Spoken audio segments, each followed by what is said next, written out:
Doctor Kishore Malokar तो मैं कितने सालों से जानता हूँ, मैं जब से आया तब से, मतलब 83, और उनको मैं बहुत बहुत धन्यवाद भी देता हूँ आज के आपके सबके सामने कि डॉक्टर किशोर मालोकार वो थे कि जिन्होंने सबसे पहले मेरे को एक सोशल प्लेटफॉर्म उपलब्ध करा दिया। वो है लोकमत का, आपको यदि ख्याल होगा तो ओपन थिएटर में हमने लोकमत का जो ऑफिस का मन में पहला प्रोग्राम हमने डॉक्टर किशोर मालोकार के साथ में हमने किया था, तो बहुत बहुत धन्यवाद। और डॉक्टर प्रद्युम्न झा तो डायरेक्टर है संमित्र अर्बन कोऑपरेटिव बैंक के, और प्रवीण अग्रवाल जी का चयन होने वाला है, तो उनको भी, उनके लिए भी तालियां दे दो। तो उनको भी हमने आमंत्रित किया है, डॉक्टर प्रवीण अग्रवाल को, संमित्र बैंक के लिए, और कोई प्रोसीजर रहती है उसमें, वो पूरी चालू है करना। और आप सभी मान्यवर तो तर आता गेल्या 44 वर्षांपासून जवळपास मी इथे प्रॅक्टिस करतो आहे अकोल्यामध्ये, आणि केळकर हॉस्पिटल रामदास पेठला तुम्हाला माहिती आहे, त्या ठिकाणी आम्ही नातेवाईकांच्या मतलब त्यांच्याबरोबर आम्ही पेशंट ॲडमिट करतो, नातेवाईक त्यांच्याबरोबर राहतात। तर त्यावेळेला असं लक्षात आलं की बरेच लोक असे होते की ज्यांना राहायचं नाही आहे पेशंटच्या बरोबर, घरचे काही प्रॉब्लेम्स आहेत, त्यांची मोलमजुरी ते करतात, ती डुबते, ते राहू शकत नाहीत, त्यांना घरी पेशंट ठेवणं कठीण होतं। तर मग त्याच्याकरता आम्ही एक दुसरं हॉस्पिटल चालू केलं, सन्मित्र हॉस्पिटल, की या ठिकाणी आम्ही बिना नातेवाईक पेशंटला ॲडमिट करतो।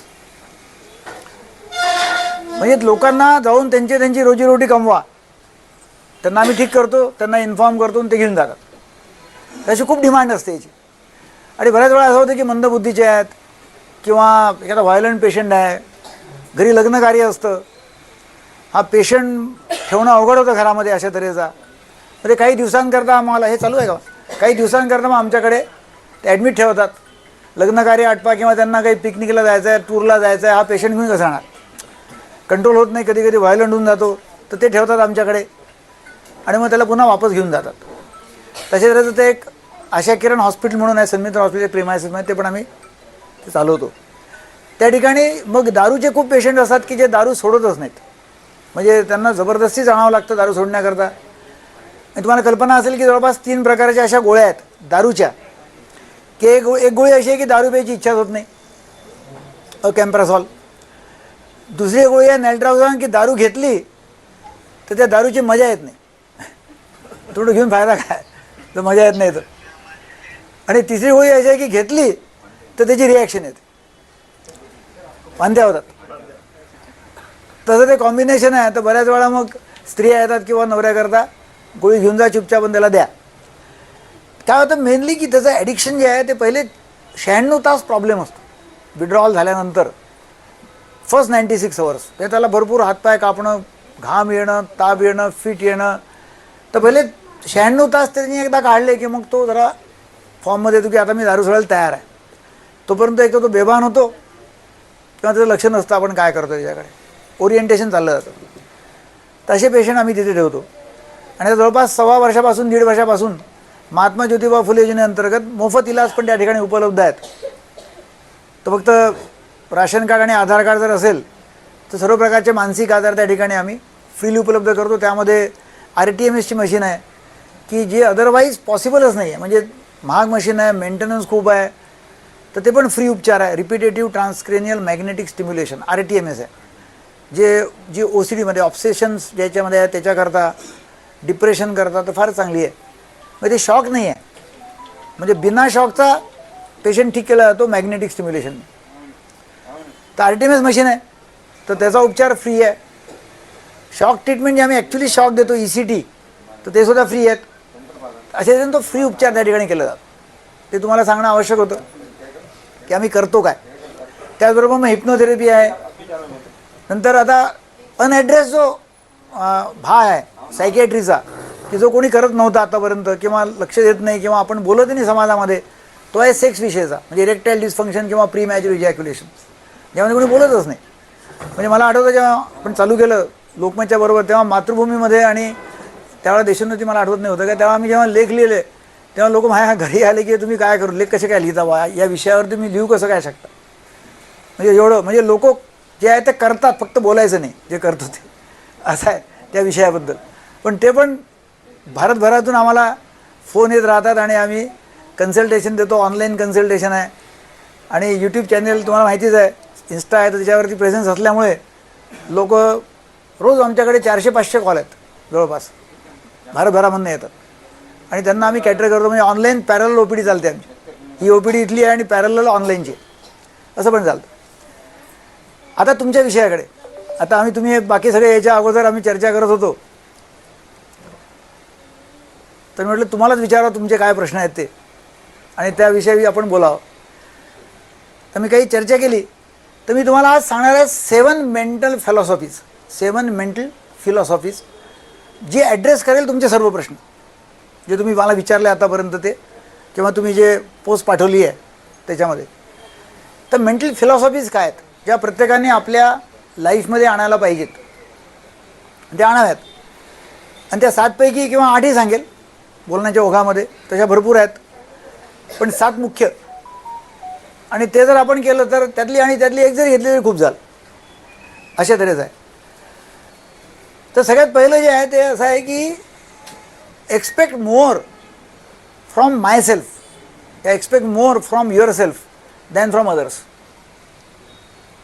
आपण काय करतो की लोकांकडनं आपल्याला खूप अपेक्षा आहेत, जगाकडनं खूप अपेक्षा आहेत. माझ्या पत्नीने, माझ्या भावाने, माझ्या बहिणीने, माझ्या अमक्याने, माझ्या टमक्याने अमकं केलं पाहिजे, तमकं केलं पाहिजे, अशा अपेक्षा आपल्याला सगळ्यांकडनं आहे, जगाकडनं आहे. कॉर्पोरेशननी काय करायला पाहिजे, पॉलिटिकल पार्टींनी काय करायला पाहिजे, पेशंटनी काय करायला पाहिजे, या सगळ्या अपेक्षा आहेत. आणि असं म्हटलं जातं की expectation is the mother of all upsets. Upset जो होतो माणूस, त्याचं प्रमुख कारण असं आहे की आपल्या अपेक्षा खूप आहेत. तर expect more from myself, मी काय जास्त करू शकतो, रादर दॅन लोकांनी माझ्याकरता काय करावं. प्रॉब्लेम त्या ठिकाणी येतो जेव्हा आपण लोकांच्याकडनं अपेक्षा करत राहतो. तर लोकांकडनं अपेक्षा आपल्याला कशा कशाची असते. लोकांनी आपल्याला पैसा द्यावा, उसने द्यावेत, लोकांनी आपली प्रशंसा करावी, लोकांनी आपल्याला मानसन्मान द्यावा, लोकांनी आपल्या आवभगत करावं, लोकांनी आपल्याला चांगलं बोलावं, अशा लोकांकडनं आपल्याला अपेक्षा आहेत. आणि त्यांनी मग ते आपण चिडचिडपणा करतो किंवा इरिटेबिलिटी येते, अशांत राहतो. पेशंटकडनं आपल्याला अपेक्षा आहेत, पेशंटनी उधार मागू नये, पेशंटनी वेळेवरती यावं, पेशंटनी अमकं करावं टमकं करावं. त्यापेक्षा आपण काय करू शकतो हे महत्त्वाचं आहे. लोकांना ॲप्रिशिएट करा. नाही, मला लोकांनी केलं पाहिजे ॲप्रिशिएट, याच्यापेक्षा तुम्ही लोकांना ॲप्रिशिएट करा, तुम्ही लोकांना चांगलं म्हणा. तुम्ही जे लोकांना द्याल तेच तुमच्याकडे वापस येणार आहे. पण आपण काय म्हणतो, मला पहिले दिलं पाहिजे म्हणजे मी देईन, किंवा देण्याची गॅरंटी नाही, देणं द्यावा फक्त मला.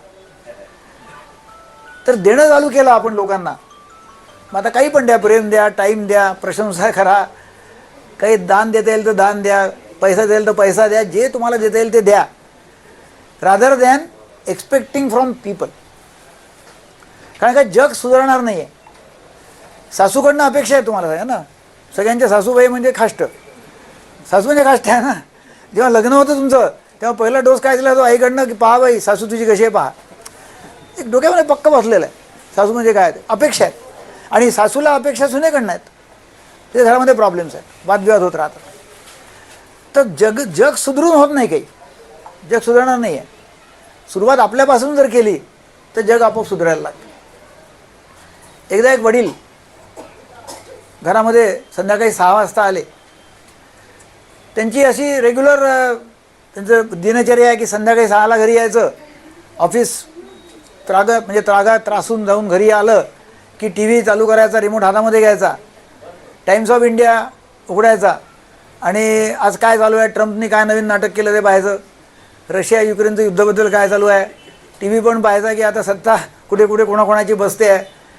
आणि मग चहा बोलवायचा आणि असं गरम गरम चहा, त्याचं रुटीन. त्यांची 6 वर्षाची मुलगी येते, म्हणते बाबा माझ्याशी तुम्ही खेळा. तर नाही मला वाचू दे, मला काम करू दे, मला TV पाहायचा, मला पेपर वाचायचा. आता तुम्हाला माहिती आहे लहान मुलं कशी जिद्दी असतात, नाही खेळा माझ्याशी. मला ते म्हणते ठीक आहे. तर ते टाइम्स ऑफ इंडिया तो वाचत असतो आणि टाइम्स ऑफ इंडिया वाचताना त्याला एक पूर्ण पानभर जाहिरात एका कुरिअर कंपनीची होती, पानभर जाहिरात. आणि ते कुरिअर कंपनीने जगाचा नकाशा काढला होता त्या पानावर आणि सांगितलं होतं की आम्ही कुठे कुठे कुरिअरची सेवा देतो. तर तिने काय केलं, मुलीला चूप बसवण्याकरता ते पान फाडलं, त्याचे तुकडे केले आणि तिला म्हणे हा जगाचा नकाशा जोडून आण. त्यांना वाटलं आता ही काही येत नाही आणि आता आपलं काम बरोबर चालू करू, आपण आपलं पेपर वाचणं आणि TV पाहणं चालू ठेवू. ती 5च मिनिटामध्ये तो नकाशा जोडून आणते. वडिलांना आश्चर्य वाटतं की कसं काय जोडला वा. ती म्हणते त्याला असं वाटतं आपली तर एवढी बुद्धी नाही बा, हिची बुद्धी आली कुठून, नक्कीच काहीतरी जेनेटिक फॉल्ट आहे, प्रॉब्लेम काहीतरी आहे, कुठून तरी काहीतरी सरकलं दिसतं आहे, इतकीच कशी काय हुशार निघाली. ती म्हणते भाऊ तुम्हाला आश्चर्य वाटलं ना की मी कसं काय आणलं. त्यामुळे मला हे माहीत नाही की आफ्रिका कुठे आहे, घाना कुठे आहे, रशिया कुठे आहे, ऑस्ट्रेलिया कुठे आहे किंवा चायना कुठे आहे. मला त्या पानाच्या पाठीमागल्या बाजूला एका माणसाचा चेहरा होता. मला हे माहिती आहे की नाक कुठे आहे, डोळे कुठे आहेत, कान कुठे आहेत, तोंड कुठे आहे. तुम्ही माणूस जोडला आणि जग जोडले गेलं. त्यामुळे you keep the man right, make the man right, the world will be right. त्यामुळे तुम्हाला जगाकडनं अपेक्षा घेण्यापेक्षा, जगाच्या अपेक्षा ठेवण्यापेक्षा आपण लोकांना काय करू, एक चायनीज म्हण अशी आहे की गो एक्स्ट्रा माईल. जर तुम्हाला कोणी म्हटलं की तुम्ही 1 मैल चाला, तुम्ही 2 मैल चाला, आणि मग पहा काय होतं. अशी चायनीज प्रॉवर्ब आहे, गो एक्स्ट्रा माईल. आपल्याला लहानपणी आपल्याला शिकवलं आहे. आता मी परवा कोथिंबीर आणली, कधी कधी आणत असतो कधी भाज्या विकत, तर ते आणली. त्या तिने काय केलं, ते 1 किलो दिली आणि अजून 4 कांड्या टाकल्या जास्ती आहे. त्याला म्हणतात शीक टाकणं, म्हणजे एक्सपेक्टेशनपेक्षा जास्त देणं. दूधवाला पण थोडी शीक टाकले गेलं चांगलं वाटतं. वांगे घेतले तर अजून 1 वांगा जास्त टाकतो. तर आपण कुठे शीक टाकू शकतो का, आपल्याकडनं जी अपेक्षा आहे त्याच्यापेक्षा आपण जास्त देऊ शकतो का, हे जर पाहिलं तर आपले प्रॉब्लेम सॉल्व्ह होते. पहिली मेंटल फिलॉसॉफी ही आहे की भाई expect more from yourself than from others. Disturbance होणार नाही शांत डोक्याला. तुम्ही मला मगाशी प्रश्न विचारला की शांतता कशी ठेवायची, की शांत राहील डोकं, कारण आपल्याला द्यायचं आहे. तसं म्हटलं की देणाऱ्यांनी देत जावे आणि घेणाऱ्यांनी घेत जावे, आणि घेता घेता घेणाऱ्यांनी देणाऱ्याचे हात घ्यावे. ते हात घ्यायचे, देणारा जो आहे त्याचे हात घ्यायचे, म्हणजे दातृत्व करायचं, दाता बनायचं आहे. ते जर केलं तर चांगलं होतं. पहिली फिलॉसॉफी झाली. नंबर 2ची फिलॉसॉफी ते आहे की हायेस्ट वर्क एथिक्स कसं करता येईल आपल्याला. आपण जे काम करतो आहे प्रोफेशनल वर्क, त्याच्यामध्ये हायेस्ट वर्क एथिक्स, नैतिकतेने जास्तीत जास्त कसं काम करता येईल, किंवा आपण ज्याच्याकरता काम करतो ते काम कसं करता येईल चांगलं, बेस्ट. कारण का आपलं काय असतं की कामापेक्षा मला काय मिळेल याच्यावर जास्त लक्ष असतं. वर्क एथिक्स काय, आपल्या याच्यामध्ये येणारा प्रत्येक पेशंट सॅटिस्फाईड आहे का, त्याच्यावर आपण बोलतो आहे व्यवस्थित, त्याला लिसन करतो आहे, आपल्या स्टाफबद्दल आपण कसं वागतो आहे, स्टाफबरोबर कसं वागतो आहे, बाकी लोक जे येतात त्यांच्यावर आपण कसं वागतो आहे. तर हायेस्ट वर्क एथिक्स, आपण जेव्हा काम करतो तेव्हा हायेस्ट वर्क एथिक्स कसे राहतील, उच्चतम स्तर नैतिकतेचा आणि आपल्या जीवनमूल्यांचा कसा राहील, हे जर आपण पाहिलं तर आपल्याला प्रॉब्लेमच नाही येणार. पण आपला फोकस जर आपल्यावरती आहे बाहेर नाही आहे तर प्रॉब्लेम येत राहतात. एकदा अमेरिकन रेल्वेमध्ये बऱ्याच वर्षापूर्वीची गोष्ट आहे, तर काही मजूर त्या ठिकाणी ट्रॅक दुरुस्त करत होते. ट्रॅक दुरुस्तीचं काम चालू होतं मजुरांचं. तर ते करत असताना तिकडनं ती ट्रॅक तपासणारी ट्रेन येते. तर तिकडनं ती ट्रेन आली तपासणारी. त्या ट्रेनला एकच डब्बा होता एसीचा. जशी ती तिथे आली त्यांनी थांबवली ट्रेन. हे लोक मजूर बाजूला झाले आणि ट्रेन थांबली. ही काही वर्षापूर्वीची गोष्ट आहे, अमेरिकेतली, आणि सत्यकथा आहे. तर तेथून एका माणसाने डोकावलं बाहेर त्या एसी रूममधून, आपल्या त्या एसी डब्यातून, आणि जे मजूर काम करतो त्यातला म्हणाला, अरे Dave come on here, Dave Anderson त्याचं नाव, अरे देव कम ऑन. तर देवलाही त्यांनी पाहिला आणि तो पण खूप म्हणजे उल्हासित झाला आणि तो पण धावत त्या डब्यामध्ये गेला. एसी डब्यात दोघंही बसले, गप्पा गोष्टी केल्या, हसण्या खेदळण्याचे आवाज येऊन आले, चहा बिस्किट नाश्ता झाला आणि अर्ध्या पाऊण तासांनी हा देव अँडरसन बाहेर आला. ती गाडी निघून गेली. बाकी मजूर म्हणायला लागले, खरं ह्या काय प्रकार आहे, मला कळलंच नाही, तो कोण होता आणि तू कसा काय तिथे गेला आणि तुला कसं काय बोलवलं तिथे. तो म्हणायला लागला की अरे तो जो जिने मला बोलवलं तो अमेरिकन रेल्वेचा चीफ होता आणि तो आहे सध्या पण अमेरिकन रेल्वेचा चीफ. तो तुला कसा काय ओळखतो. तो म्हणे जिम मर्फी आहे तो तुला कसा काय ओळखतो.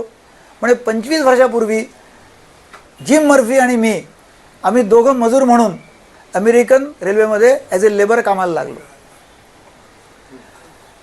मी काम करत होतो की मला $1 रोज मिळेल आणि जिम मर्फी म्हणत होता की अमेरिकन रेल्वेला जगातली टॉपची रेल्वे कशी बनवेल म्हणून मी काम करतो. तर तो जगातली टॉपची रेल्वे बनण्याकरता जॉईन झाला होता. पैसा त्यालाही मिळत होता, त्याला $1 मिळत होता. पण माझं लक्ष एका डॉलरवरती होतं आणि त्याचं लक्ष होतं रेल्वेची टॉप कशी काय करू, त्याच्याकरता होतं. तर त्याचा उद्देश आपला असला की मला काम जे आहे ते सर्वोत्तम आहे आणि ते सर्वोच्च काम आहे, त्या कामाकरता मी आहे, तर तुम्हाला कधीच काही कमी पडणार.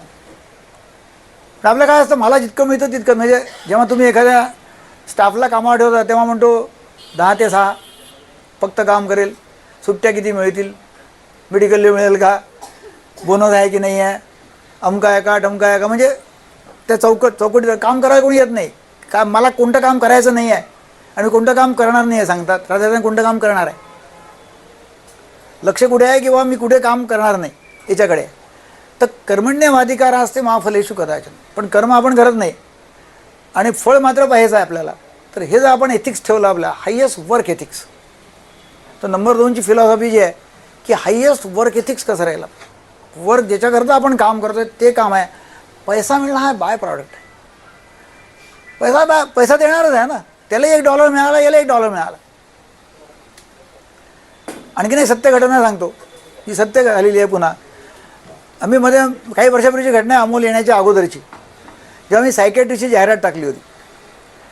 सायकॅट्रिस्ट पाहिजे. तर आमच्या सगळ्या कॉन्फरन्सेसमध्ये इकडे तिकडे ते फिरवलं होतं. एक जण आला सायकॅट्रिस्ट म्हणून. तो आला, मी बसलो होतो, आला आतमध्ये, त्याला बसवलं, गप्पा गोष्टी केल्या. आम्ही बऱ्याच वेळ बसलो होतो, अर्धा पाऊण तास. चहा पाणी बोलवलं. तर आमच्या बाहेर स्टाफ होतं, ते म्हणायला लागले की हा इंटरव्ह्यू द्यायला आला तुमच्याकडे सायकॅट्रिस्ट आणि अर्धा पाऊण तास कसा काय आतमध्ये बसला. म्हटलं की हा माझा मित्र आहे. तो माझा मित्र होता आणि आम्ही एका ठिकाणी MBBS केलं, एका ठिकाणी MD सायकॅट्री केलं. म्हणजे तो MD सायकॅट्री, मी पण MD सायकॅट्री. आणि तो माझ्याकडे कामाला आला, नोकरी करण्याकरता आला आणि मी त्याला नोकरी देऊन नाही. कारण का मी कधीच पैशाकरता काम केलं नाही. तो आल्यानंतर मला किती पगार मिळेल, सुट्ट्या किती मिळतील, हा फरक जो असतो, हा फरक तुम्हाला लाईफमध्ये उच्च लेवलला घेऊन जात असतो. त्यामुळे पेशंट फर्स्ट हे जर आपण ठेवलं है ना, पेशंट फर्स्ट, बाकी सगळं दुय्यम आहे, तर मग त्याच्यामध्ये आपल्याला केव्हाही पण यश मिळत नाही, त्यामध्ये काही प्रॉब्लेम येत नाही. तो पेशंट फर्स्ट हा सेकंड जर आपण एक फिलॉसॉफी ठेवली की patient first at any cost, काहीच प्रॉब्लेम नाही, तिथे काहीच कॉम्प्रोमाइज नाही, तुम्हाला प्रॉब्लेम्स नाही येणार. थर्ड जे आहे, तिसरी मेंटल फिलॉसॉफी की लोक सक्सेस मिळाल्यानंतर खूप माजतात. आपल्या भाषेत सांगायचं, माजू नको उतू नको आपण म्हणतात ना, तसं ते आहे. ते खूप माजतात. सक्सेस लोकांच्या डोक्यात जातं, तर ते कधी पण डोक्यात जाऊ नका. सक्सेसला नेहमी ॲज ए मोटिवेशन म्हणून जर आपण ट्रीट केलं की success is my motivator, rather than आपला इगो त्यांनी हे करून घ्यायचा आणि बाकी सगळे तुच्छ आहेत अशा तऱ्हेने, तर आपण म्हणतो गर्वाचे घर खाली, त्याप्रमाणे तो माणूस खाली यायला वेळ लागत नाही. कारण का ज्यांनी आपल्याला मोठं बनवलेलं आहे त्याला जर आपण विसरून गेलो तर डेफिनेटली खाली यायला सुरुवात होते. त्यामुळे सक्सेस कधी डोक्यात जाऊ देऊ नका.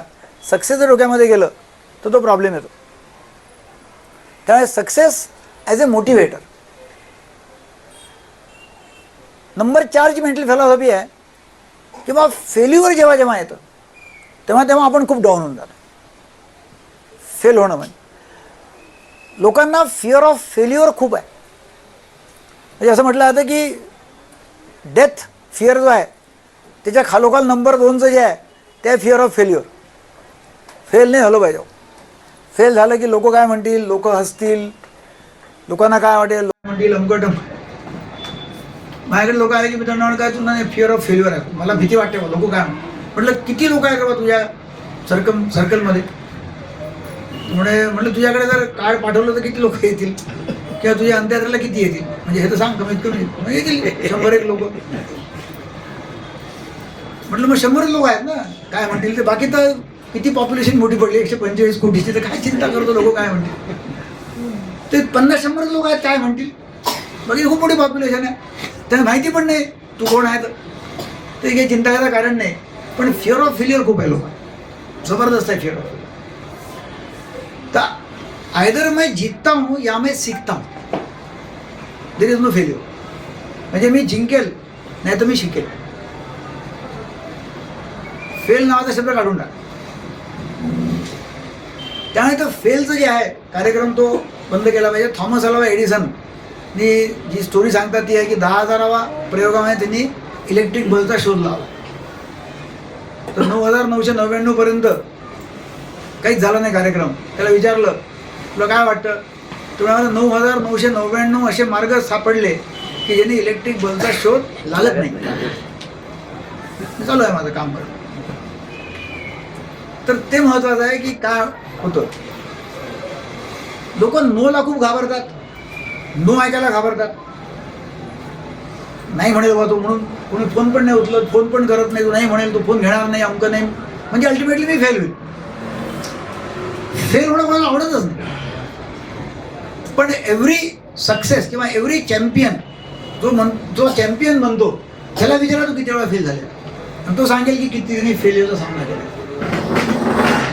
तर चॅम्पियन बनायचं असेल तुम्हाला फेल्युअरची प्रॅक्टिस करावं लागेल आणि फेल फास्ट. जितके तुम्ही फास्ट फेल्युअर व्हाल तितके तुम्ही फक्त फेल झाल्यानंतर शिकत राहा. कारण का पुन्हा पुन्हा ती चूक करणं आणि फेल होणं हा मूर्खपणा आहे.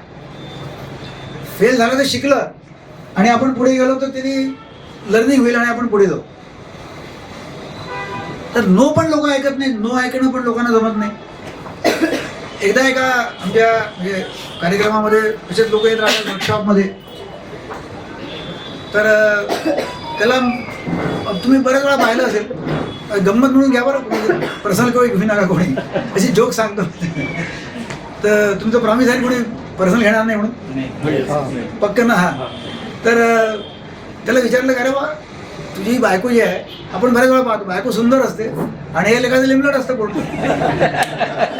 हे कसा कार्यक्रम जमला, हा कार्यक्रम झाला कसा. बरं तुम्ही नशीब म्हणता. पण त्याला जेव्हा विचारलं हा तुम्हाला दुःख होते ते हा कार्यक्रम झाला कसा असं बऱ्याच वेळा वाटतं. त्याला विचारलं तेव्हा तो म्हणायला लागला की बुवा मी तिला जाऊन म्हटलं की तू माझी लग्न करशील का. तेव्हा नो आरशात पाहा जाऊन तोंड तुझं. ठीक आहे बा नाही म्हटलं. म्हणजे तुम्ही शिकवलं होतं नोला शिकायचं, काही प्रॉब्लेम नाही, नोला ऐकायचं. तुम्ही शिकवलं म्हणजे ते ऐकलं म्हणे मी. नो ऐकून घ्यायचं, बाकी काहीच करायचं नाही. तर तिच्याकडे आणखीन काही पोरं गेले असतील कॉलेजमधले, लग्न करते का, नो नो नो. हा म्हणे तुम्ही शिकवलं होतं, नो म्हटलं तरी पुन्हा पुन्हा जायचं. मी पुन्हा पुन्हा गेलो. शेवटी तिला प्रॉब्लेम असा आला की आता कोणी उरलंच नाही. जेव्हा मी गेलो तेव्हा सगळे संपून गेले होते. तिला म्हटलं आता कोणी येऊन नाही राहिलं, जो आला तो आपला. आणि तिने म्हणे यस आणि लग्न झालं म्हणे आमचं. तर नोला आपण घाबरतो, पण नोच्या शेवटी यस आहे. तर नेहमी नोला नेक्स्ट अपॉर्च्युनिटी, नो नो हे म्हणून धरलं पाहिजे की नेक्स्ट अपॉर्च्युनिटी आहे आपल्याला काहीतरी करायची. किंवा नोला KNOW पण नो आहे की आय वॉन्ट टू नो मोर. मला आणखीन माहिती करून घ्यायचं. तुम्ही नाही का म्हणता बाबा, आय वॉन्ट टू नो मोर मी सांगा. पण एकदा नाही म्हणा म्हणजे विचारायच्या आधीच आपण नाही म्हणून वापस येतो, किंवा नाही म्हटलं की आपण पुन्हा जाते नाही. तर नो ऐकण्याची सवय ठेवणं हे फार महत्त्वाचं. नेक्स्ट जे आहे 4 झाल्या, 5वी विनंती केलं sir. Relentless intelligent efforts. Relentless intelligent efforts. Effort सुद्धा एफर्टलेस कसे होते. काय होतं की माझा आजचा दिवस हा कालच्यापेक्षा आज कसा चांगला होईल, किंवा मी कालच्यापेक्षा आज कसा बेटर राहील. तर आपण असं म्हटलं की रोज मी 1% माझ्यामध्ये फरक करेल, फक्त 1% एका वर्षात 365% फरक होऊन जाईल. स्वतःला तुम्ही ओळखू शकणार. एका माणसाला विचारलं, खूप मोठा शास्त्रज्ञ आणि खूप मोठा श्रीमंत माणूस, त्याला विचारलं की बा तू इतका मोठा झालाय, तुला ज्ञान आहे, कसं काय पॉसिबल झालं, हे कसं काय झालंय म्हणजे. तर तो म्हणायला लागला की आमच्या घरून झालं. म्हटलं अनुवंशिक आहे का. म्हणजे अनुवंशिक नाही, आमचे वडील एवढे नव्हते, पण वडील मॅनेजमेंट चांगले होतं त्यांचं. म्हणजे आम्ही आमचा हे होता नेहमीच एक आपल्या घरामध्ये म्हणतो एक चालीरीती किंवा रात्रीचं जेवण सगळ्यांनी एकत्र घ्यायचं त्याच्या घरामध्ये पायंडा. आणि जेवायला बसायच्या अगोदर वडील विचारायचे की तू आज नवीन काय शिकला. आणि त्यांचा कटाक्ष होता की रोज काहीतरी नवीन शिकायचं, थोडं रोज त्याच्या जेवणी चालू करायचं. आणि ते रोज थोडं थोडं थोडं थोडं रोज आम्ही शिकतोय, रोज शिकतोय. ती एवढी हॅबिट झाली की नंतर मग आम्हाला म्हणावं नाही लागायचं की आता काही नवीन शिकायचं आहे का, कारण का ते ब्रेनला पॅटर्न बनला शिकायचं. तर रिलेंटलेस कंटिन्युअस न थकता रोज इंटेलिजंट एफर्ट्स आपण करून राहिलोय जोपर्यंत आपल्याला हॅबिट होती कोणत्याही गोष्टीची. सोक्रेटिस जो होता तर त्याला नेक्स्ट डे पॉयझन प्यायचं होतं. त्याला शिक्षा सुनात आली होती आणि त्याला म्हणजे त्याला दंड केला होता, मृत्यूदंड. आणि त्याला पॉयझन घ्यायचं होतं सोक्रेटिसला. तर सोक्रेटिसला त्या तिथे जो होता त्यांचा जेलर त्यांनी विचारलं की तुमची शेवटली इच्छा काय आहे सोक्रेटिसला. तर तो म्हणे की मला एक पुस्तक द्या वाचायला फिलॉसॉफी. तर तुला तर उद्या पॉयझन घ्यायचं आणि मरायचं आहे, आज पुस्तक वाचून काय करायचं. तो म्हणे मला मरायचं बरोबर आहे पण मी जास्त बुद्धिवान म्हणून मरेल उद्या. उद्या मरेल मी तर I will die more intelligent person tomorrow. म्हणजे मरताना सुद्धा मला पण शिकायचं आणि मरायचं नंतर. या तऱ्हेची जर फिलॉसॉफी आपली असली की आपण रोज काहीतरी नवीन शिकतोय आणि नवीन शिकून आपण पुढे जातोय तर पहा ना काय होईल. तर ते रिलेंटलेस इंटेलिजंट एफर्ट हे 1% रोज. त्याला याच्यामध्ये जपानमध्ये त्याला म्हणतात कॅनाय टेक्निक किंवा कॅनाय. कॅनाय म्हणजे constant, can CAN can, can I constant C and AN never ending. I म्हणजे improvement, constant and never ending improvement. Can I never ending improvement आहे मरेपर्यंत. रोज शिकतोय तो. Daily you are a student, daily you are a learner. Sachin Tendulkar आणि विनोद कांबळीमध्ये फरक हा झाला. विनोद कांबळीला आज कुठे माहिती नाही त्याचं, म्हणजे मला वाटतं तो आजारी पण आहे. बरोबर, विनोद कांबळी आजारी पण आहे. पण विनोद कांबळी आणि सचिनचे गुरु रमाकांत आचरेकर दोघांचे कोच एकच. पण सचिन तेंडुलकर वर्ल्डचा बेस्ट बॅट्समॅन झाला आणि भारतरत्न. आणि विनोद कांबळी कुठे गेला कळलंच नाही. कारण का सचिन तेंडुलकर काय म्हणायचा की मी रोज क्रिकेट शिकतोय. आय एम अरायव्हिंग, इंग्लिशमध्ये त्याला म्हणतात. आय एम अरायव्हिंग म्हणजे मी येतो आहे, शिकतो आहे. आणि विनोद कांबळी म्हणजे मला सगळं माहिती आहे. आय एम अराइव्ड, मेरे को सब मालूम है, मत सिखाओ. तो आय एम अराइव्ड जो प्रॉब्लेम आहे, आय एम अराइव्ड म्हणजे मी आलेलो आहे, पोचलेलो आहे, आता मला काही शिकायची गरज नाही आहे. तसं होत नाही. रोज नवीन जेव्हा आपण शिकतो तेव्हा आपली प्रगती होत राहते. तर constant and never ending improvement and relentless intelligent efforts चालू आहे रोज की मला अधिक चांगलं व्हायचं रोज डेली. आणि थोडं थोडं केलं तरी. नेक्स्ट आयटम, नेक्स्ट फिलॉसॉफी 6वी हे की म्हणजे आपण पहिलं काय पाहिलं तुझं लक्षात घेऊन विचारतो. First, expect more from myself than from others. Number 1. Number 2, work ethics, highest work ethics नाही का. नंबर 3, सक्सेस डोक्यात जाऊ द्यायचं नाही.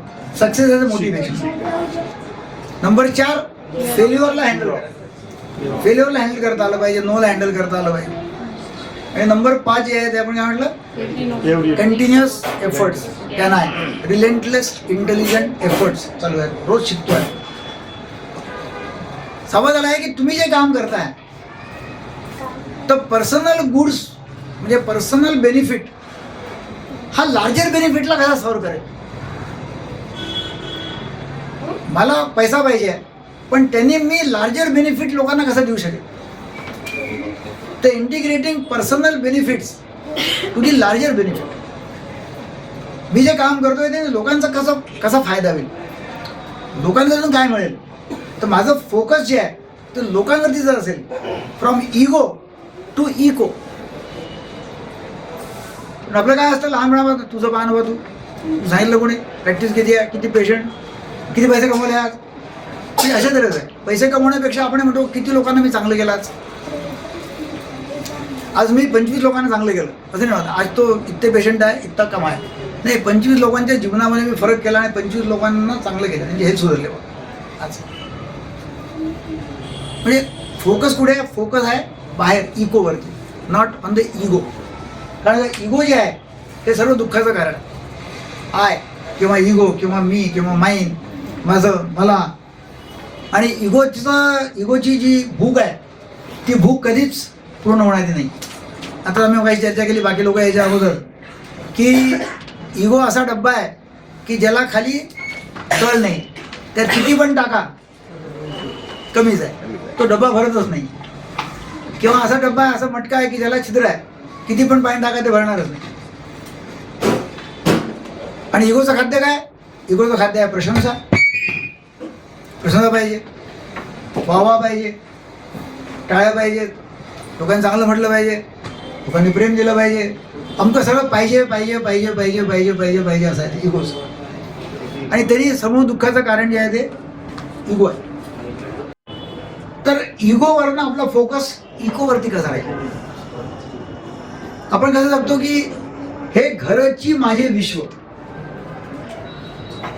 माझं घर, मी, माझा मुलगा, माझी मुलगी, माझी बायको, माझे आई वडील, बस हेच माझं विश्व आहे. पण तसं होत नाही, तसं जीवन नाही झालं. कारण का माणसाचं बेसिक इन्स्टिंक्ट जे आहे ना, मूलतः म्हणजे ते जीन्समध्ये आलेलं असावं, ते असं आहे की लोकांचं काहीतरी भलं करा, असं बेसिक इन्स्टिंक्ट आहे माणसाचं. तर हे घरची माझे विश्व यातनं जगता हे विश्वची माझे घर आहे, हे विश्वचे ते माझं घर आहे, हे माझं कुटुंब आहे. तर त्यांचं भलं कसं होईल? आणि ते जर आपण केलं तर चांगलं होऊ शकतं. कारण नुसता पैसा कमवणं हा आपला उद्देश नाही आहे. त्यांचं भलं केलं की पैसा हा बाय प्रॉडक्ट आहे. तर हे जर आपण लोकांशी नेहमी आपल्या डोक्यात ठेवलं की पैसा जो आहे हा बाय प्रॉडक्ट आहे, पैसा कमवण्याकरता नाही आलं की तुम्हाला पैसा कमवायचा म्हणून आपण नाही आलेलो. लोकांना चांगलं करण्याकरता आलेलं, लोक चांगले झाले पाहिजे, रिझल्ट तिथे मिळाला पाहिजे. पैसा तर आपोआप येईल, पैसा का नाही येणार? लोकांनी चांगलं केलं तर. पण डॉक्टर कितना लाता, कितना पैसा है, किती पैसे देतो, गरीब आहे की श्रीमंत आहे, किती काढू किती नाही यातून, असं न करता बाबा मला चांगलं करायचं आहे, तो जिथं होता देतो, काही प्रॉब्लेम नाही, त्याने बरकत येते. कारण का जेव्हा पेशंटचे शिव्याशाप मिळतात आपल्याला किंवा तो तक करून जेव्हा आपल्याला पैसे देतो तेव्हा तो पैसा लाभी नाही होतो. जेव्हा माणूस हॉटेलमध्ये जातो ना तेव्हा मला माहिती आहे की बाबा 4 लोक आहेत तर 1500 रुपयाचं बिल बनणार, आणि तो खुशी खुशीने देतो आणि वरतून 50ची टिप पण देतो, 100ची टिप पण देतो. डॉक्टरकडे त्याला पैसे फार येणार, कारण का तो खर्च जो आहे तो अनपेक्षित खर्च आहे, त्याच्या तो बजेटमधला नाही, त्याला प्रॉब्लेम आहे. त्याला बाकी चैनीच्या कुठेही पण वस्तू आहे तिथे जातो तो मोठ्या मोठ्या शोरूममध्ये जाईल, त्याला माहिती आहे की तिथे गेल्यानंतर भाव तो आपण होणार नाही, जे आहे ते पैसे पूर्ण द्यावे लागतील, काहीच नाही. डॉक्टरकडे आला की त्याला पैसे नाही जीवावर, कारण त्या बजेटमध्ये नाही. तर तो एक प्रॉब्लेम डॉक्टरचा असतोच. त्यातून आपल्याला काय करता येईल? फोकस त्याच्यावरती, म्हणजे पेशंट ड्रिव्हन फोकस जर असला. त्यामुळे जर आपण पेशंटला म्हटलं कस्टमर, ॲक्च्युली कस्टमर नाही पण आपण म्हटलं तर असं म्हटलं तर बिझनेस याच्यामध्ये की customer is the God, customer is the king. तर पेशंट हा गॉड आहे किंवा पेशंट हा किंग आहे. तो आहे तर आपण आहे ना, तो आहे तर आपण कुठून हटणार? तर ते माझे पर्सनल गुड्स जे आहेत ते लार्जर गुड्सबद्दल, personal goods they are integrated with the larger good, ते कसं होईल ते पाहणं आवश्यक आहे.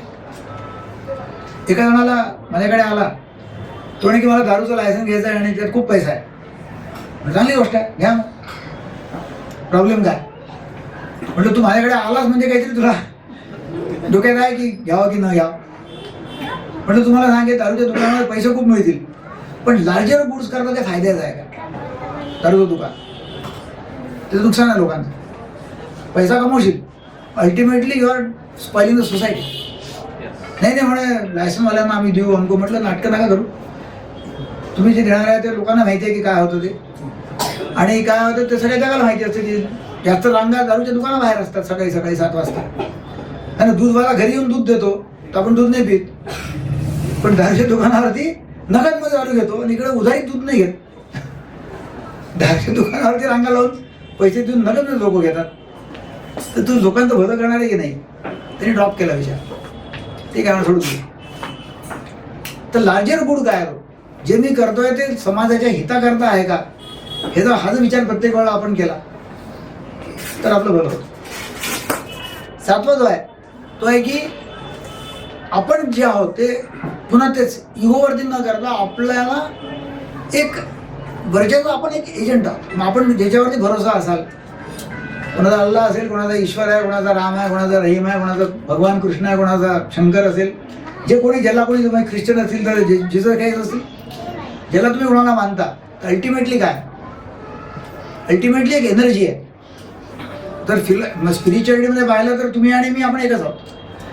आपण अद्वैत फिलॉसॉफीमध्ये आहोत सर्व. अद्वैत फिलॉसॉफी, अद्वैत म्हणजे भगवान आणि मी आपण एकच आहोत. आपण तिचा अंश आहोत, अवतार आहे, असं आपल्या याच्यात सांगितलेलं धर्मामध्ये. अद्वैत फिलॉसॉफी. काल मी आपण बोलतो तेव्हा कुठेतरी सांगितलं की द्वैत फिलॉसॉफीवाले काही लोक आहेत. द्वैत फिलॉसॉफी वेगळी आणि अद्वैत फिलॉसॉफी वेगळी. द्वैतमध्ये काय होतं की भगवान वेगळा आणि आपण वेगळं. आणि आपण जे हिंदू धर्मामध्ये असं म्हटलं की भगवान आणि मी आपण एकच आहोत, आपण परमेश्वराचे अवतार आहोत. तर नेहमी आपण जर नम्रतेने विनम्रतेने केलं की आपण त्याचे एजंट आहोत. So whatever we are doing, I am doing, actually he is doing. तो माझ्या माध्यमातून काम करतो आहे, हे जर at the back of the mind ठेवलं नेहमीच, तर आपण नम्रतेने काम करू आणि आपल्या हातून काम पण सांगतो. ते 7 सांगितले, याच्यावर 8वं पण सांगतो आणखी महत्त्वाचं. तो आहे की तुम्हाला कल्पना असेल की नवीन वर्ष आता आपलं तारीखाची की जे 25 आहे, 25 जानेवारी, 28, 29, 30, 31 डिसेंबर जेव्हा येतं तेव्हा तुमच्यापैकी बऱ्याच लोकांनी काही रिझोल्युशन केले असते. आता 1 तारखेपासून बस आग लगा दूंगा, 1 तारीख से तो ऐसे ही करना है ना, बस बिलकुल. आणि लोक बिलकुल एक तारखेला खूप ढोसतात आणि म्हणतात की आता 1 तारखेपासून पिणं बंद करणार, बिलकुल हमको करणार, बिलकुल एक्सरसाइज करणार, यूं करणार, त्यूं करणार. आणि 1 तारखेला तुम्ही जाल PKV पाशी, तर खूप रांगा असतात गाड्यांच्या आणि खूप लोकांची गर्दी असते. वाटतं यार खरंच आपल्याला सुधारलं का. 10 तारखेला जावं, त्यातले अर्धे लोक गायब झाले असतात. आणि 20 तारखेला तुम्हीच फक्त झाली, बाकी तिथे कोणी हिटणारच नाही, तिथे चालतं. होतं काय की आपल्याला जसं वागायला पाहिजे तसं आपण वागत नाही. You give promise to yourself. तुम्ही स्वतःला प्रॉमिस देता आणि ते प्रॉमिस स्वतःच ऑनर करत. झोपताना तुम्ही प्रॉमिस दिलाय की उद्या सकाळी मी उठणार आणि एक्सरसाइज करणार, इतक्या वाजता उठणार आणि एक्सरसाइज करणार. आणि सकाळी तो 6चा अलार्म किंवा 5चा अलार्म वाजला की तो वाजायच्या आधीच जगातलं खूप मोठं ज्ञान तुमच्या डोक्यात सुरू होऊन जातं. तो अलार्म वाजायच्या आधीच कोणतं ज्ञान, अरे भाऊ राहू दे ना, आजच्या दिवस खूप थंडी आहे, आज नाही गेला तर काय फरक पडून राहिला, का रात्री उशिरा झोपला होता, तो बाजूचा लठ्ठ्या खूप रोज जायचा, शेवटी हार्ट अटॅक नाही गेलास, तू नाही गेला 1 दिवस तर काय फरक पडणार आहे, आज असं करू 7 वाजता अलार्म लावू, उद्यापासून पक्क जायचं. जगातलं पूर्ण ज्ञान त्यावेळेला तुमच्या डोक्यात पाजळायला लागतं. आणि मग तुम्ही 6चा अलार्म 7चा करता, 7चा अलार्म 8चा करून 9ला उठता. होतं काय की whenever you give promise to yourself आणि ते प्रॉमिस तुम्ही कीप नाही करत, तर it is very dangerous. You fall in your own eyes. तुम्ही तुमच्या मनामध्ये खाली पडता. You fall in your own eyes. तुमच्या नजरेतून तुम्ही उतरून जाता. तुम्ही जेव्हा लोकांना काही प्रॉमिस करता आणि ते तुम्ही पूर्ण करत नाही, तेव्हा you fall in the eyes of others. अरे हा भरोसा माणूस नाही आहे, हा बोलतो आणि करत नाही. तर जेव्हा तुम्ही तुमच्या नजरेतून उतरता, स्वतःच्या नजरेतून तुम्ही जेव्हा उतरता, म्हणजे लोकांच्या नजरेतून उतरलं तर ठीक आहे, ते पण करून सांगतो, पण त्याच्यापेक्षा डेंजरस जे आहे ते आपल्या नजरेतून आपण उतरणं. स्वतःची किंमत कमी करून टाकणं. आणि स्वतःची आपण किंमत कमी केली तर त्यांनी आपली बिलीफ सिस्टीम जे आपल्यावरचा आपला विश्वास तो ढासळायला लागला. आणि मग तुम्ही म्हणता मी आता अमकं करेल तमकं करेल, तर आतला आवाज काय म्हणतो, अभिलेखा तू सकाळी उठू शकत नाही, अलार्म लावतो नाही, आणि तू गप्पा काय मारतो मी अमकं करेल तमकं करेल. आतला आवाज तुम्हाला सांगायला लागतो, तुमचा आत्मविश्वास त्याला ढळतो. तर तुम्ही जेव्हा जेव्हा असं करता टाईम त्याच्याकरता टाईमचं महत्त्व आहे. आणि प्रॉमिसेस जे आपण आपल्याला प्रॉमिस दिलं आहे ते पाळणं, लोकांना प्रॉमिस दिलं ते पाळणं, ज्या वेळेला प्रॉमिस दिलं त्यावेळेला ते प्रॉमिस पाळणं. तुम्ही जेव्हा जेव्हा प्रॉमिस स्वतःला दिलेलं पाळता, त्या वेळेत पाळता, तेव्हा you grow in your own eyes. तुमच्यावरचा विश्वास वाढतो, तुमचा कॉन्फिडन्स वाढतो. तर प्रश्न असेल की मला कॉन्फिडन्स कमी आहे, आणि ज्यांना ज्यांना असं वाटतं की मला कॉन्फिडन्स कमी आहे, आजपासून चालू करून द्या की लहान लहान प्रॉमिसेस द्या स्वतःला आणि इतरांना, आणि ते कीप करा. छोटं प्रॉमिस. जेव्हा एखादा पैलवान जो असतो ना, तर तो जेव्हा हरतो तेव्हा त्याचा आत्मविश्वास ढळून जातो. तर आपली एवढी मोठी कुस्ती हरलो बा. मग तेव्हा कोच काय करतो, या पैलवानाला एकदम छोट्या पैलवानाबरोबर खेळायला लावतो की जिथे तो जिंकू शकेल. मग तो जिंकला की थोडा मोठा पैलवान, त्याचा आत्मविश्वास हळूहळू व्हायला लागतो. तर तुमचा आत्मविश्वास जर वाढवायचा असेल तर लहान लहान प्रॉमिसेस, त्याला आम्ही म्हणतो म्हणजे की डॉंकी प्रॉमिसेस. मग तुम्ही समजा जर 7:30ला उठता रोज, तर ठीक आहे आम्ही 7:15ला उठतो, 6 वगैरे काही नाही, 5 वगैरे काही, आणि एक्सरसाइज करायला पाहिजे, ठीक आहे मी 2च मिनटं घेतो एक्सरसाइज, फक्त 2 मिनटं, जास्त नाही करणार. पण जे म्हटलं ते करायचं. तुम्ही 5च मिनटं म्हणाल स्वतःला, मी 5च मिनटं करेल, पण जे म्हटलं ते करायचं. तरी तुम्ही तुमच्या नजरेमध्ये वरती उठता, तुमचा आत्मविश्वास वाढतो आणि त्यांनी प्रगती होते. कारण का प्रॉमिसेस कीप करणं स्वतःला आणि इतरांना दिलेलं हे फाउंडेशन आहे सक्सेसचं.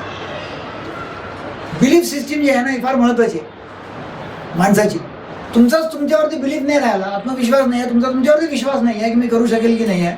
कारण तुम्ही लहान लहान प्रॉमिसेस तोडले आहेत. तुम्ही सकाळी उठू शकत नाही, तुम्ही वेळेवर पोचू शकत नाही, तुम्ही हो म्हणता आणि वेळेवर जात नाही.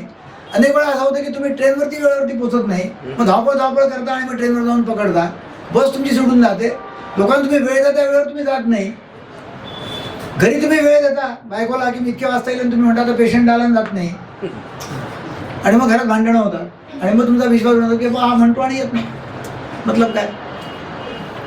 तर जे तुम्ही बोललं ते करणं, जे बोलले तैसा चाले त्याची वंदावी पावलं, त्याच्यात म्हटलं वॉक ॲज यू टॉक. जे तुम्ही बोलता ते करा, आणि ज्या वेळेत बोलता त्यावेळेस ते करा, हे महत्त्वाचं आहे. तर त्यांनी बिलीफ सिस्टीम गेल्या 40 वर्षांपासून मी प्रोग्राम लीड करतो आहे. पण ज्या वेळेला जो टाईम दिलेला आहे त्यावेळेला त्या टाईमला तिथे मी पोचलेलो. मग कोणत्याही गावाला असो, बाहेर गावाला असो, अकोल्यातला असो, आणि असे प्रोग्राम मी लीड केले आहेत अनेक वर्ष. डॉक्टर सुनीलला माझ्याबरोबर होतेच लँडमार्कमध्ये आम्ही, की तिथे आम्ही 7ला प्रोग्राम चालू करायचो. तर मी लोकांना आधी सांगायचो की 7 वाजता जर मी तुम्हाला गुड इव्हिनिंग केलं नाही तर तुम्ही समजा डॉक्टर केळकर मरण पावलेले आहे, इज नो मोर. जर मी आलो नाही 7 वाजता आणि गुड इव्हिनिंग नाही केलं, आणि माझे प्रॉमिस आहे, तर मी आलो नाही म्हणजे मी केलं नाही, तर जिवंत असेल तर तिथे पोहोचणार नाही. मग ट्रॅफिक येणार नाही मध्ये, मग काहीच नाही येणार ना, माझी गाडी खराब होईल ना, पाहुणे येतील ना, माझी तब्येत खराब होईल ना, मला ताप येईल, आणि मग मी काहीतरी कारण काढेल, मी म्हणे की नाही बाबा मी आलो नाही, सॉरी. हा ना, इथे मी 7:25ला म्हटलं 7:30ची वेळ मी तिथे राईट टाईम येईल. तुम्ही किती वाजता तर मला हे की नाही येणं नाही आहे, पण 7:30चा वेळेस मी दिलेला आहे, तर मी 7:30ला येणार. आणि म्हटलं आपण चालू करून देऊ चर्चा, जे येतील ते येतील, तर आम्ही अनौपचारिक चर्चा चालू पण करून देऊ. तर हे महत्त्वाचं आहे की प्रॉमिसेस कीप करणं, त्याने तुमचा आत्मविश्वास स्वतःवरचा वाढत जातो, आणि त्याने तुम्हाला सक्सेस मिळत जातो. सांगण्यासारख्या बऱ्याच गोष्टी आहेत. कमिटमेंट जी आणखी नाही, कमिटमेंट, वचनबद्धता, ती फार महत्त्वाची आहे. की एकदा करायचं म्हणजे करायचं, मग नो मॅटर व्हॉट, ते करायचं म्हणजे करायचं. 2006ची गोष्ट आहे, 2006, येस 2006ची गोष्ट आहे. दिल्ली वर्सेस कर्नाटका ही रणजी ट्रॉफीची मॅच चालू आहे. विराट कोहली 18 वर्षाचा तरुण मुलगा त्या मॅचमध्ये खेळतो आहे दिल्लीकडनं. 40 रन नॉट आऊट आहे, आणि तो जम्मूमध्ये वापस येतो आहे नॉट आऊट ओव्हरनाईट. त्यांना माहिती आहे, त्याने मला करेक्ट करा, तुम्हाला माहिती आहे तर मला करेक्ट करा, है ना, वयोमानाप्रमाणे स्मृती जाऊ शकते. तर नॉट आऊट आहे 40 रन. दिल्लीचाच आहे, दिल्लीला घरी जातो, आणि 3 वाजता तिची आई त्याला उठवते विराट कोहलीला की तुझे पापा पार काहीतरी झालं आहे त्यांना. 3 वाजता तो उठतो आणि पाहतो तो वडील गेले डेड.